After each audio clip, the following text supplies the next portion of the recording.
Welcome to Miss Scarlett. Subscribe and don't miss out on Patreon. Have fun! In the cramped cabin, Emmanuel Foster felt every bone in his body age a decade as the plane jolted through turbulent air pockets. The intercom sprung to life, slicing through the tense atmosphere. Despite the static, he understood the message. They were finally descending into the Windy City. With a practiced hand, he adjusted his immaculate navy blue tie and clicked away from the quarterly sales report. This presentation would either cement his legacy at Westbrook Technologies or become the tombstone on his corporate grave. After 3 arduous years of sleepless nights and dedicated work, Emmanuel was confident. Dinner 7 p.m. sharp. Don't be late. Emmanuel sighed. He'd been counting on those extra preparation hours. At baggage claim, he positioned himself near the carousel, watching for his distinctive charcoal suitcase with the red luggage tag. One by one, passengers claimed their bags and departed, leaving Emmanuel standing alone by an empty carousel 30 minutes later. Excuse me. He approached the airline service desk. My luggage hasn't arrived. The representative tapped at her keyboard, frowning slightly. Mr. Foster, I'm afraid your bag was routed to Philadelphia by mistake. Philadelphia? I need that suitcase. It has my presentation materials, my clothes, everything for my conference. We can have it delivered to your hotel by tomorrow afternoon. I'm truly sorry for the inconvenience. Tomorrow afternoon? My presentation is at 9 in the morning. Despite Emmanuel's protests, there was nothing to be done. He left the airport with only his laptop bag and carry-on containing his toiletry kit, minus most essentials, which he'd foolishly packed in his checked luggage. The lakeside hotel gleamed with marble and glass, a monument to corporate luxury. Emmanuel approached the front desk, exhaustion settling into his shoulders. Welcome to the Lakeside Hotel, sir. Checking in? Emmanuel Foster. I have a reservation for 5 nights. The clerk's fingers flew across the keyboard.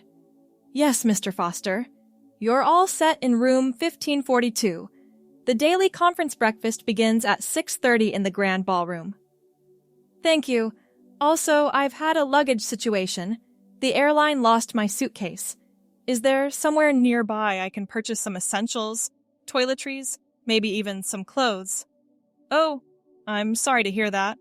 The hotel shop closed an hour ago, but we provide complimentary toiletry kits for situations like yours. Would you like one sent up? Emmanuel nodded gratefully. Please. And is there a department store within walking distance? Carson's is 2 blocks north. They close at 9 tonight. By the time Emmanuel reached his room, it was already past 7. The pre-meeting dinner with his boss waited for no lost luggage. He quickly washed up, using what little he had in his carry-on, and headed out to meet his colleagues. Dinner passed in a blur of introductions and shop talk. Emmanuel kept his luggage situation to himself, not wanting to appear unprepared. Back in his room at 11, he found a hotel-branded tote on his bed containing the promised toiletries. Only upon opening it did he realize the hotel's error. Instead of the men's kit, they'd sent up the women's version. Flower-adorned bottles of shampoo, conditioner, lotion, and a pink deodorant labeled Spring Blossom stared back at him. Emmanuel checked his watch. Too late to request a replacement, and he needed to shower before bed. Beggars can't be choosers, he muttered, carrying the items into the bathroom. The Spring Blossom deodorant left a subtle floral scent that wasn't entirely unpleasant. Emmanuel applied it with resignation, better than nothing before his important meeting tomorrow. He fell asleep to the faint aroma of flowers, his alarm set for an early morning scramble to find appropriate attire. Morning brought a stroke of luck. His boss had suffered food poisoning and postponed their presentation to the following day. Emmanuel spent his newfound free time at Carson's, purchasing 2 crisp dress shirts in white and blue, matching ties, underwear, socks, and basic grooming supplies. His credit card winced at the unexpected expenses, but at least he could face the conference with dignity. That evening, Emmanuel prepared his presentation materials in his hotel room, occasionally catching the light floral scent from his deodorant. Strange how quickly he'd gotten used to it. The next day, Emmanuel strode confidently into the conference room in his new white shirt and navy slacks. His presentation went smoothly, better than expected. During the networking session that followed, a marketing director from an Atlanta firm leaned closer during their conversation. "I hope this isn't inappropriate, but what cologne are you wearing? It's quite distinctive." Heat crept up Emmanuel's neck.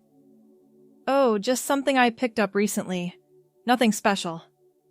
Throughout the day, he received 3 more comments about his refreshing scent. Each time, Emmanuel mumbled vague responses, embarrassed yet inexplicably pleased by the attention. By the 3rd day, when the airline finally delivered his luggage, Emmanuel had a peculiar realization. He hadn't immediately switched back to his regular deodorant. The floral spring blossom had become a strange little secret, a private deviation from his otherwise conventional appearance. People continued to comment positively, especially women at the conference who would sometimes lean closer during conversations. "That scent is lovely." Most men overdo it with those musky colognes. The conference concluded successfully, with Emmanuel's presentation receiving praise from the executive team. As he packed for his return flight, he hesitated over the hotel's complimentary toiletries. After a moment's deliberation, he tucked the remaining spring blossom deodorant into his toiletry bag. Back home in his 1-bedroom apartment, Emmanuel unpacked methodically, placing the floral deodorant in his bathroom drawer beneath his regular brand. That night, he dreamed of walking through a garden, flowers brushing against his hands, their scent enveloping him in comfort. 2 weeks later, Emmanuel stood in the personal care aisle of his local supermarket, ostensibly shopping for his usual groceries. His eyes kept drifting to the women's deodorant section. The hotel's Spring Blossom brand wasn't available, but several similar options beckoned. After glancing around to ensure no one was watching, Emmanuel quickly added a rose petal deodorant to his basket, burying it beneath cereal boxes and pasta. At home, he applied the rose-scented product, experiencing a flutter of excitement mixed with embarrassment. The scent was stronger than the hotel brand, more definitively feminine. Emmanuel told himself it was just deodorant, a trivial thing. Yet each morning, the ritual of applying it brought an unexpected rush of pleasure. A month passed. Emmanuel's collection of feminine products grew cautiously. A floral body wash joined the deodorant, then a sweet-smelling lotion. He kept them hidden in the back of his cabinet, using them only at home, reverting to neutral products before work. Until the day he forgot to switch. "New cologne, Foster." His colleague Derek paused by Emmanuel's desk. "My wife uses something similar. Smells good." Emmanuel felt his heart rate spike. "Just trying something different.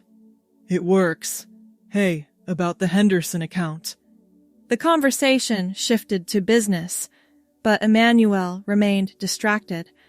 Rather than shame, he felt a curious thrill that someone had noticed, had commented positively.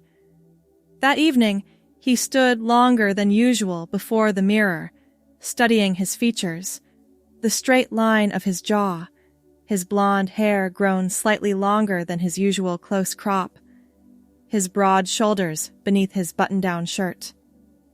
For the first time, Emmanuel allowed himself to wonder, what if? The online order arrived in a plain brown box. Emmanuel brought it inside with trembling hands, closing his apartment door firmly behind him. He opened the package slowly, removing tissue paper to reveal a silky green nightgown. The material slipped through his fingers like water. Emmanuel had placed the order late one night after several glasses of wine and hours of internet browsing. In the harsh light of day, he'd nearly canceled it, but something stopped him. Now, holding the garment, that same something urged him forward. In his bathroom, Emmanuel showered using his floral body wash, applied rose lotion to his freshly shaved legs, and slipped the nightgown over his head. The cool silk settled against his skin, causing goosebumps to rise along his arms. He avoided the mirror at first, afraid of what he might see, or worse, what he might feel.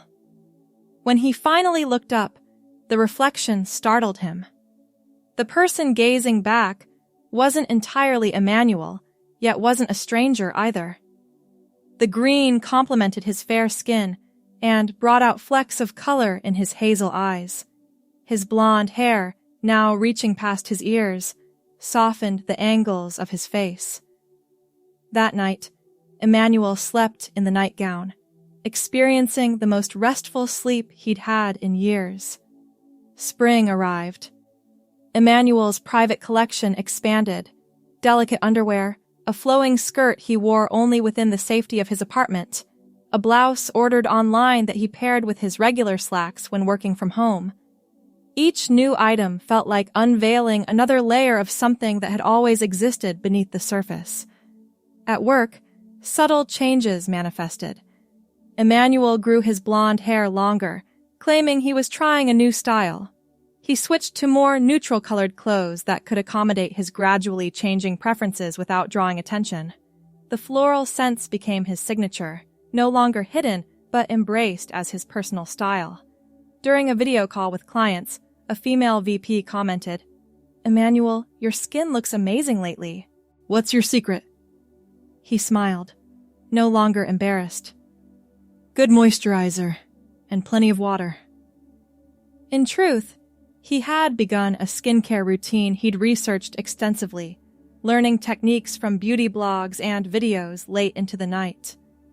On a Saturday afternoon in late April, Emmanuel stood before his bathroom mirror, applying mascara with careful precision.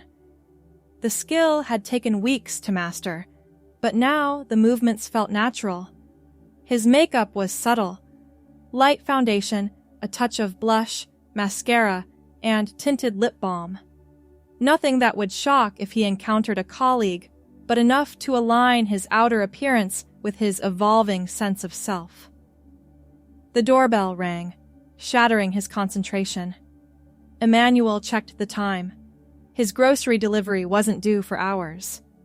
He quickly grabbed a tissue to wipe off the makeup, then hesitated. Instead, he straightened his blue button-down shirt, ran fingers through his blonde hair, and went to answer the door. His neighbor Diane stood in the hallway, holding a misdelivered package. "This came to my apartment by mistake." She paused, eyes widening slightly at Emmanuel's appearance. Emmanuel felt his heart pound. "Thanks for bringing it over." Diane handed him the package, her expression shifting from surprise to a warm smile. "That shade of lip color really suits you.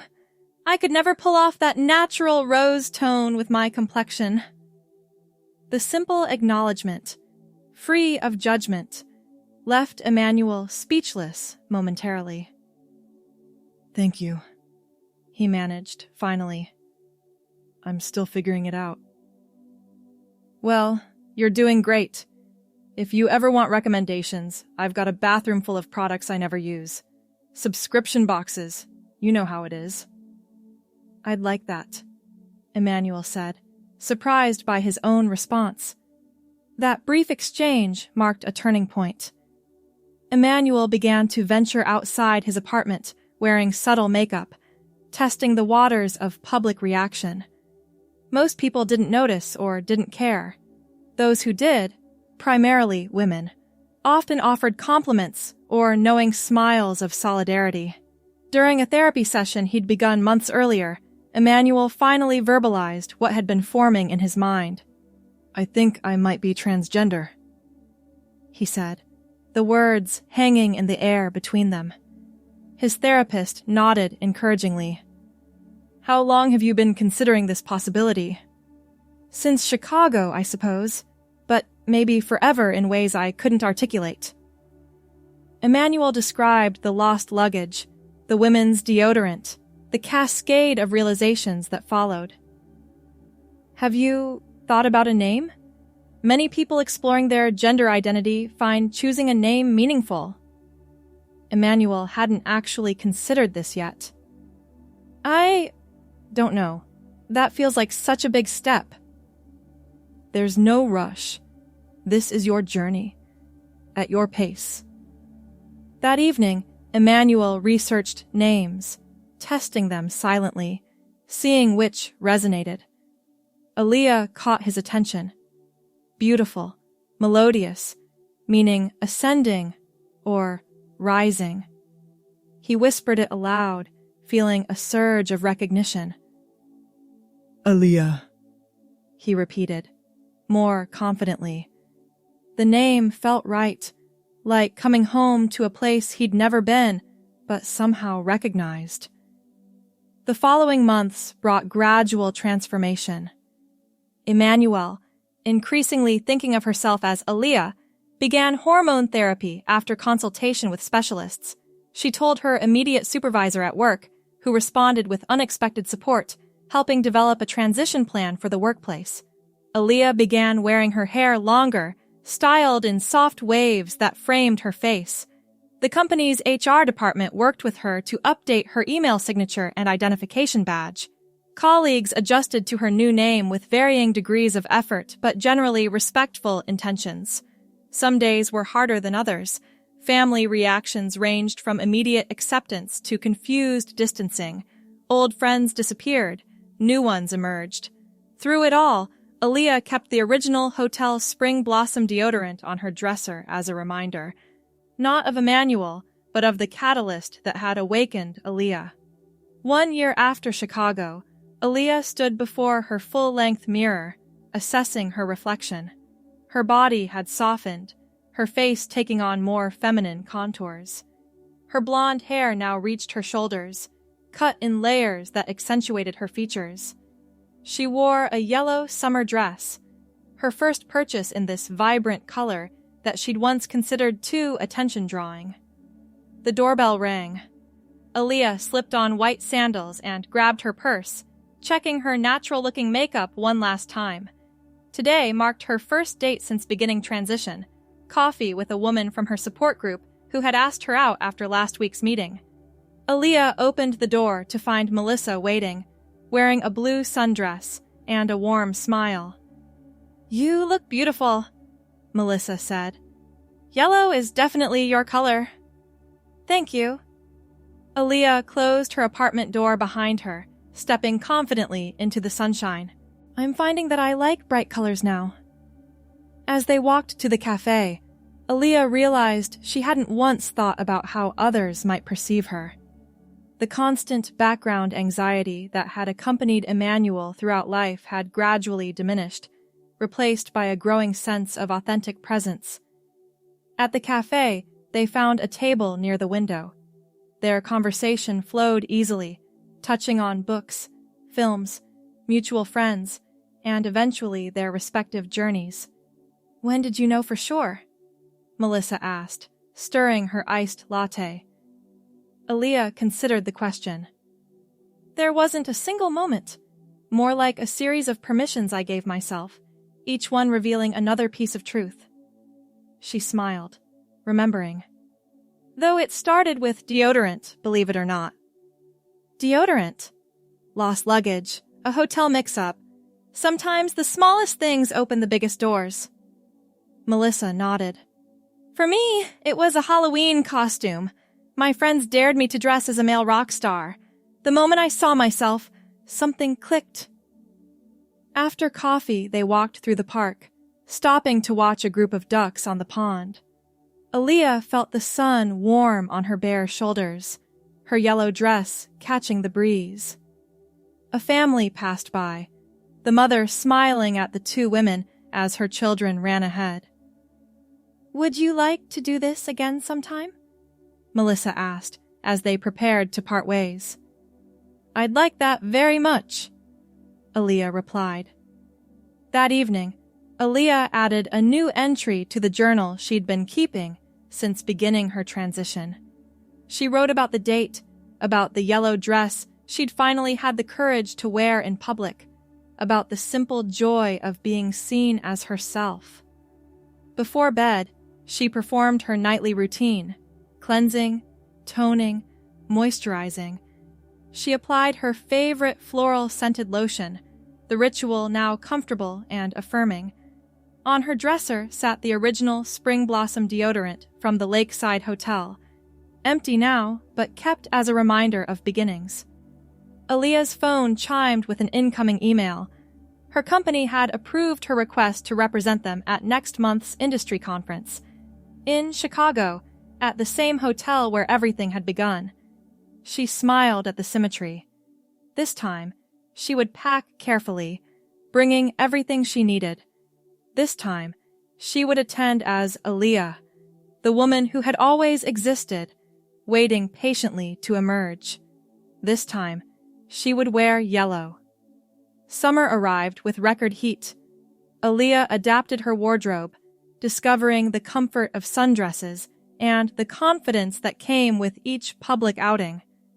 Her colleagues had fully adjusted to her transition, many becoming vocal allies. The few who couldn't accept the change had drifted to the periphery of her professional life. The day before her return to Chicago, Aaliyah met with her therapist. "How are you feeling about going back to where it all started?" Dr. Michaels asked. "Nervous, but in a good way." Aaliyah smoothed the fabric of her white skirt. "Like completing a circle." "Circles suggest endings. Do you see this as an ending?" Aaliyah considered the question. "Not an ending. A recognition of distance traveled." The flight to Chicago felt different this time. Aaliyah wore a professional but feminine outfit, cream blouse, navy blue pencil skirt, low heels. Her makeup was polished but understated, her blonde hair styled in a sleek bob that had become her signature look. The business travelers flanking her treated her with the casual professional courtesy extended between colleagues, a marked contrast to the somewhat guarded interactions Emmanuel had typically experienced. O'Hare Airport bustled as always. Aaliyah collected her carefully packed suitcase, no lost luggage this time, and caught a taxi to the Lakeside Hotel. The facade remained unchanged, all glass and corporate grandeur. At the reception desk, Aaliyah presented her ID and credit card. "Checking in for Aaliyah Foster." The clerk processed her information smoothly. "Welcome to the Lakeside Hotel, Ms. Foster. I see you've stayed with us before." "Yes, though some things have changed since then." The clerk smiled professionally. "I hope your stay is pleasant. The conference reception begins at 7 in the Grand Ballroom, room 1542, the same room as before."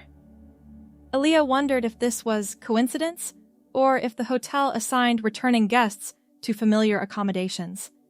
She unlocked the door, experiencing a cascade of memories as she entered the space where Emmanuel had first applied that floral deodorant, setting unexpected wheels in motion. Aaliyah unpacked methodically, hanging her conference outfits in the closet, a modest collection of blouses, skirts, and one yellow dress saved for the final day. She arranged her makeup and skincare products on the bathroom counter, claiming the space in a way Emmanuel never had.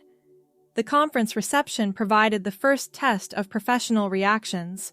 Aaliyah had notified the organizers of her name change, but many attendees would remember Emmanuel from previous years. She chose a conservative black dress with a single strand of pearls, professional but unmistakably feminine. "Aaliyah Foster, Westbrook Technologies." She introduced herself to the registration attendant, who checked her name against the list and handed over her credentials. "Welcome, Ms. Foster. Enjoy the reception." Navigating the crowded ballroom, Aaliyah accepted a glass of white wine from a passing server.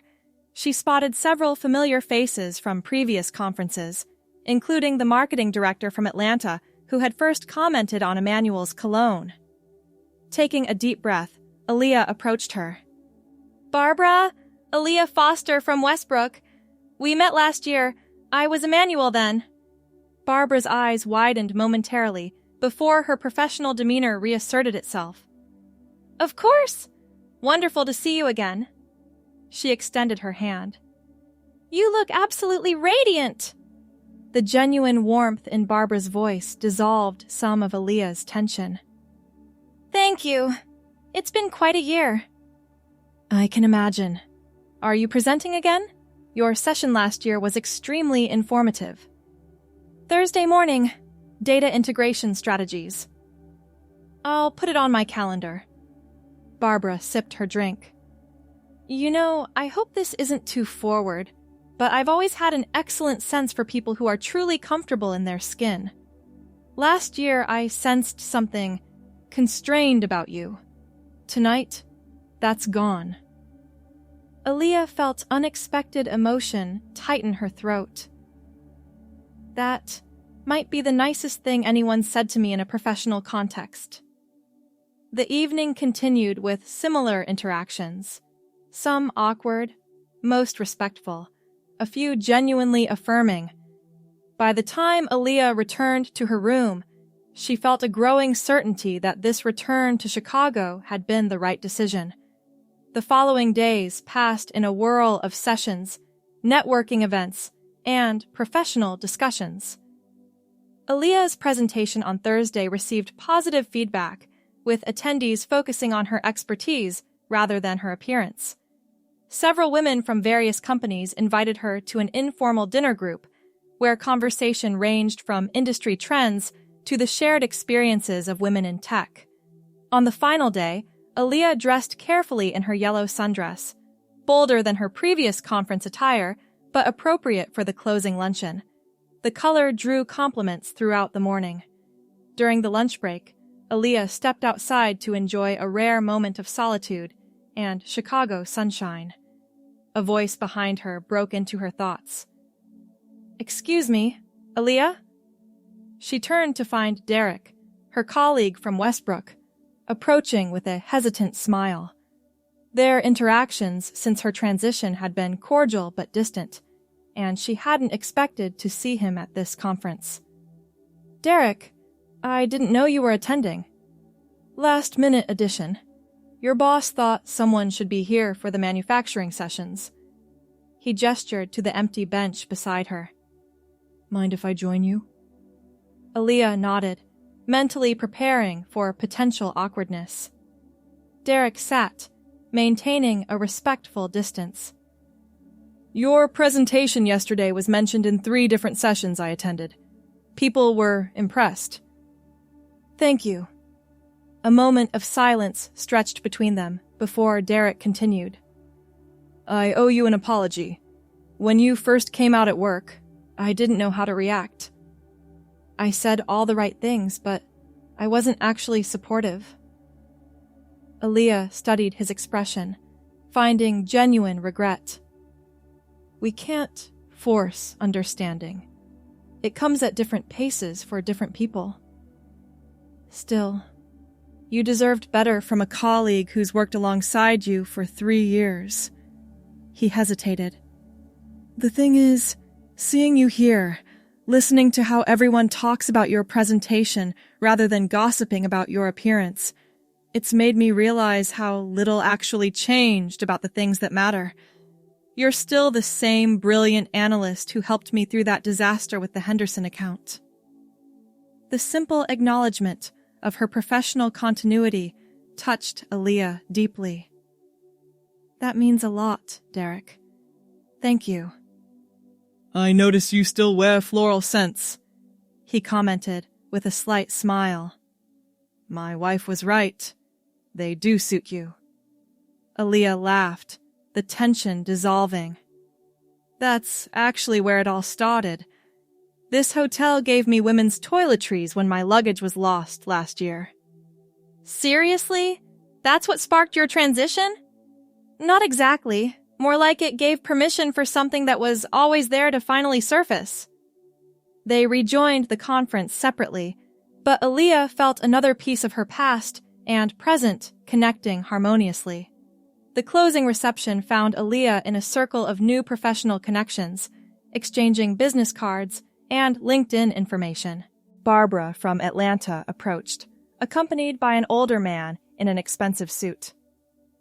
"Aaliyah, I'd like you to meet Howard Jameson, our new VP of Operations. Howard, this is Aaliyah Foster from Westbrook, the data integration expert I mentioned." Howard extended his hand. "Pleasure to meet you. Barbara speaks highly of your work. We're expanding our data analytics division next quarter and looking for consultants.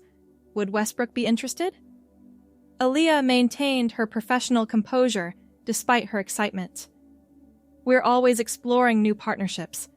I'd be happy to connect you with our business development team." "Good. Have them mention your name. I'd like you involved in the project." As Howard moved on to greet other attendees, Barbara gave Aaliyah a subtle thumbs up. "He doesn't impress easily. That yellow dress must be lucky." The final morning, Aaliyah packed her suitcase with careful precision. Before leaving, she stood by the hotel room window, gazing at the Chicago skyline. 1 year ago, Emmanuel had stood in this same spot, unaware of the journey ahead, unaware of Aaliyah waiting to emerge. At the reception desk, Aaliyah settled her bill and requested a taxi to the airport. "Was everything satisfactory during your stay, Ms. Foster?" the clerk asked. Aaliyah smiled. "Everything was perfect. Actually, I have an unusual request. Do you still provide those complimentary toiletry kits for guests who lose their luggage?" "Of course. Would you like one?" "The women's version, if possible." The clerk retrieved a small hotel-branded tote bag, identical to the one Emmanuel had received a year ago. Aaliyah thanked her and tucked it into her carry-on. During the flight home, Aaliyah opened the bag, immediately recognizing the spring blossom deodorant that had started everything. She applied a small amount to her wrist, inhaling the familiar floral scent. The fragrance no longer represented confusion or secret delight. Now it signified courage and authenticity. Back home in her apartment, Aaliyah placed the new spring blossom deodorant beside the empty one on her dresser, bookends to an extraordinary year. She changed from her travel clothes into a comfortable lounge dress and opened her laptop to find an email from Barbara, copying her on a formal request for Westbrook's consulting services. Aaliyah forwarded it to her supervisor with a brief note about meeting Howard Jameson, then opened her journal. She described the conference, the yellow dress, the conversations with Barbara and Derek, and the symmetry of returning to room 1542 as herself. On the final page of this journal volume, Aaliyah wrote, "A year ago, a hotel mix-up gave me women's toiletries instead of men's. I used them because I had no alternative. Today, I choose the floral scent because it's mine, because it's part of who I've become, or rather, who I've always been. Emmanuel wasn't a mistake or a false start. He was the cocoon that protected Aaliyah until she was ready to emerge. The spring blossom deodorant wasn't the cause, but the permission, the small, seemingly insignificant moment that said, it's okay to be different than what's expected. It's okay to be yourself. Tomorrow, I'll wear the yellow dress again. Not because I need to prove anything anymore, but because yellow makes me happy. And after all this time, happiness is something I finally recognize as my right." Aaliyah closed the journal and placed it on her nightstand. Through her open window, summer evening sounds drifted in. Children playing, neighbors chatting, life continuing in all its ordinary magic. She thought about calling Melissa, whom she'd been dating steadily for several months, but decided to wait until morning. Tonight belonged to quiet reflection. In her bathroom, Aaliyah performed her evening routine, the rituals now familiar and comforting. She studied her reflection, The blonde hair that framed her face, the features that increasingly aligned with her inner vision of herself, the confidence that had replaced years of discomfort. "Hello, Aaliyah," she whispered to her reflection. Her image smiled back, content in the knowledge that she had finally found her way home. Thanks for watching my girlies! Be sure to check out Patreon for more!